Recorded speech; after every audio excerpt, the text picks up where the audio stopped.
दोस्तों, पिछले वीडियो में मैंने आपसे बात की थी एक बहुत ही सिंपल, बहुत ही बेसिक, बहुत ही इजी और बहुत ही सेफ इन्वेस्टमेंट फिक्स डिपॉजिट के बारे में। अब फिक्स डिपॉजिट के लिए नो डाउट आपके पास एक लमसम अमाउंट जैसे कि 5,000, 10,000, 20,000, 50,000 रुपये होने चाहिए, तभी आप फिक्स डिपॉजिट करते हैं। बट मान लीजिए कि आपके पास इतना अमाउंट नहीं है और आप यहाँ पे हर महीने कुछ बचत कर रहे हैं जिसे आप इन्वेस्ट करना चाहते हैं फिक्स डिपॉजिट की तरह से, तो इसके लिए आपके पास क्या विकल्प है? तो दोस्तों, फिक्स डिपॉजिट का एक दूसरा अल्टरनेटिव विकल्प है जिसमें आप मंथली इन्वेस्टमेंट कर सकते हैं और उसे कहा जाता है यहाँ पे आरडी यानी कि रेकरिंग डिपॉजिट, हिंदी में कहे तो आवर्ती जमा खाता, जहाँ पे आप एक निश्चित टाइम पीरियड पर जैसे कि मंथली यानी कि हर मंथ आप यहाँ पे कुछ पैसे जो आप चाहते हैं फिक्स एक अमाउंट, वो पैसे आप यहाँ पे आरडी के अंदर जमा कर सकते हैं मंथली बेसिस पे। और यहाँ पे पहले से ही एक डिफाइंड होगा कि आपको कितना इंटरेस्ट यहाँ पे मिलने वाला है और एक टाइम पीरियड भी रहेगा कि आप हर मंथ जो जमा कर रहे हैं तो वो कितने टाइम पीरियड के लिए आप जमा करेंगे। फॉर एग्जाम्पल मान लीजिएगा अगर आप हर महीने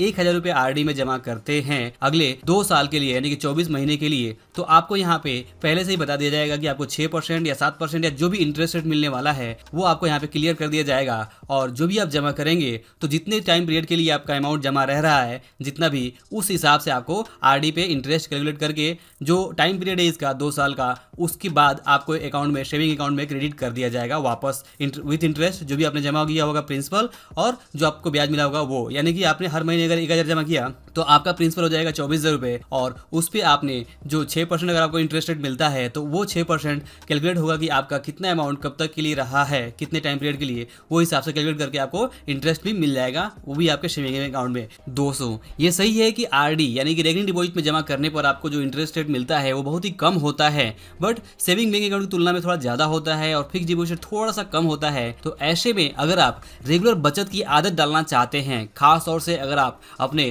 कैरियर की शुरुआत कर रहे हैं, तो उस टाइम पे अगर आपने आरडी में पैसे जमा करना शुरू करते हैं तो ये एक बहुत ही अच्छी बात है। इससे आपको सेविंग हैबिट डेवलप होगी और आपको एक बहुत ही इंपॉर्टेंट फाइनेंशियल लेसन समझ में आएगा कि छोटे छोटे अमाउंट को भी आप सेव करके एक बड़े अमाउंट में कन्वर्ट कर सकते हैं। और अगर आपको कोई छोटा मोटा काम करना है तो उस पैसे को यूज करके आप वो काम कर सकते हैं। फॉर एग्जाम्पल, अगर आपको बाइक लेना है तो आप इस तरह के छोटे छोटे इन्वेस्टमेंट करके भी बिना किसी लोन के आप वो बाइक ले सकते हैं। दोस्तों, आरडी यानी कि रेकरिंग डिपॉजिट में पैसे जमा करने की सबसे खास बात यह है कि यहाँ पे आप बहुत ही कम पैसा भी जमा कर सकते हैं, यानी कि हर महीने 100 रुपए, 500 रुपए भी आप जमा कर सकते हैं और आपको एक निश्चित टाइम पीरियड के लिए पैसे जमा करने होते हैं और जिस बैंक के आपका अकाउंट होता है वहीं पे आप इसे इन्वेस्ट करना शुरू कर सकते हैं। तो आपको अलग से कुछ एक्स्ट्रा करने की जरूरत नहीं होती है। सिंपली आप अपने बैंक के इंटरनेट बैंकिंग में लॉगिन करके या फिर बैंक की ऑफिस पे जाके, ब्रांच पे जाके आप वहाँ पे आरडी का फॉर्म लेके आप फिलअप करके दे सकते हैं कि आपको हर महीने कितना पैसा जमा करना है। ध्यान दीजिए कि जब म्यूचुअल फंड उतना पॉपुलर नहीं हुआ था और इंटरेस्ट रेट ज्यादा थे तो वहाँ पे उस टाइम सबसे पॉपुलर इन्वेस्टमेंट यही था कि आप आरडी यानी कि रेकरिंग डिपॉजिट में जमा करें,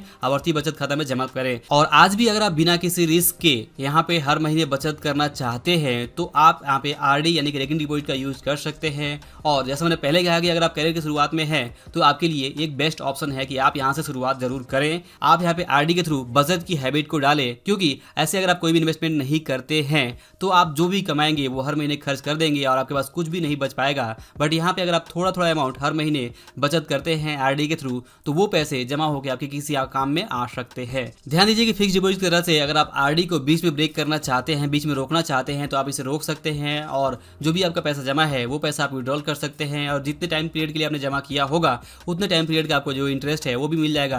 हाँ, मैच्योरिटी पीरियड से पहले अगर आप इसे ब्रेक करते हैं तो कुछ पेनाल्टी, कुछ चार्जेस आपको पे करने पड़ सकते हैं, बट आपका जो प्रिंसिपल है वो तो आपको जरूर मिल जाएगा। तो ये है एक बहुत ही बेसिक इन्वेस्टमेंट, बहुत ही आसान इन्वेस्टमेंट, बहुत ही सेफ इन्वेस्टमेंट जो आप हर महीने अपने बैंक या फिर पोस्ट ऑफिस के थ्रू यहाँ पे आरडी यानी कि रेकरिंग डिपॉजिट के थ्रू अपना पैसा जमा कर सकते हैं और हर महीने थोड़े थोड़े बचत करके आप पैसे की सेविंग की जो हैबिट है वो लगा सकते हैं और थोड़ा बहुत ब्याज भी कमा सकते हैं। तो आपका पर्टिकुलरली आरडी के बारे में क्या एक्सपीरियंस है, आपने इससे पहले किया है या नहीं किया है, तो इसके बारे में आप मुझे कमेंट करके जरूर बताइए। और ये इन्वेस्टमेंट आपको कैसा लगता है इसके बारे में भी आप अपना जो विचार है वो रख सकते हैं। अगर आपको वीडियो और लेसन पसंद आया हो तो इसे लाइक और शेयर जरूर करें। अंत में इस वीडियो को देखने के लिए और हमारे साथ जुड़े रहने के लिए आपका दिल से बहुत बहुत धन्यवाद।